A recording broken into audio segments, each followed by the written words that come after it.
السلام علیکم۔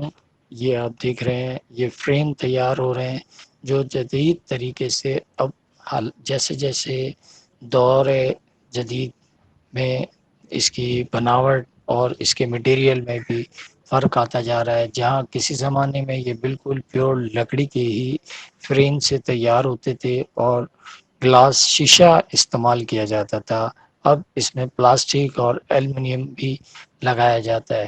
یہ فریم مقدس آیات، قیمتی تصاویر، ڈاکومنٹس اور بزرگان دین اور ہمارے دیگر کئی پینٹنگز اور بہت ساری ایسی چیزیں جس میں محفوظ کی جاتی ہے اور ڈسپلے کی جاتی ہے، اس کے لیے فریموں کا استعمال کیا جاتا ہے اور اس کو مختلف طریقے سے بنایا جاتا ہے، جس کے اندر آپ دیکھ سکتے ہیں کہ بہت ہی بنانے کے لیے پلاسٹک، ربڑ، ایلومینیم، ان سب چیزوں کا اب اس فریم میں استعمال ہوتا ہے اور روز بروز اس کام کے اندر ترقی اور خوبصورتی اور نفاست اور ایک ایسی جدت آتی ہے کہ معمولی سی بھی ایک پینٹنگ ہوتی ہے لیکن اس کے فریمنگ اتنے خوبصورت دیکھنے میں آتے ہیں اور ہماری گھروں میں، آفسوں میں اور دیگر مساجد وغیرہ میں ان کے فریم سے یہ لگنے کے بعد اور چار چاند اور خوبصورتی آ جاتی ہے، جو آپ سب ابھی دیکھ رہے ہوں گے ہماری اسکرین پہ۔ یہ چھوٹی سی ہماری کاوش ہے آپ کے لیے۔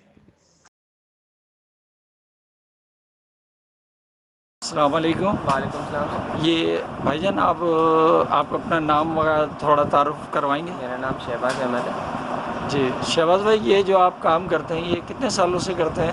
یہ سر ہمارے کو 5-6 سال ہوئے ہیں ہمارے اچھا اس فیلڈ میں۔ اچھا، یہ آپ فریم اپنی مرضی کے تیار کرواتے ہیں یا یہ آپ کے پاس ریڈی میڈ آتے ہیں بیچنے؟ ہمارے پاس سر ریڈی میڈ آتے ہیں، جو چیز ہم کو اچھی لگ جاتی ہے نا، جو پسند آتی ہے وہ ہم خرید لیتے ہیں اور خرید کے یہاں پر ہم یہ سیل بیسس کے لیے ڈال دیتے ہیں۔ اچھا، یہ جو فریم جو ہے مختلف چیزوں میں استعمال ہوتے ہیں، تو آپ بتائیں گے کہاں کہاں یہ استعمال ہوتے ہیں اور کن کن جگہ کے لیے چلتے ہیں فریم؟ دیکھیں سر، جیسے کوئی پارٹی ہوتی ہے، کسی کا میلاد ہوتا ہے، تب بھی تحفے تحفات کے لیے بھی دیے جاتے ہیں، شادی بیاہ کے لیے بھی دیے جاتے ہیں، جس کی وجہ سے یہ زیادہ استعمال آتے ہیں۔ اچھا، یہ فریم جو ہے ایک مخصوص کسی یہ جو لگے ہوئے ہیں آپ اسی کاموں میں استعمال ہوتے ہیں یا کہیں اور بھی استعمال کرتے ہیں؟ نہیں، یہ لوگ آتے ہیں تو بعض ٹائم لوگ ڈیمانڈ کرتے ہیں، جیسے کسی کی شادی ہوگی، کسی کی بیاہ ہو گیا، تحفے تحفات کے لیے، اس کی وجہ سے یہ استعمال ہوتے ہیں زیادہ تر۔ اچھا اور شوقیہ بھی لے کے جاتے ہیں، جیسے گھر کو ڈیکوریشن کرنے کے لیے لوگ لے کے جاتے ہیں، لگاتے ہیں۔ دینی چیزیں لگانی چاہیے گھر کے اندر۔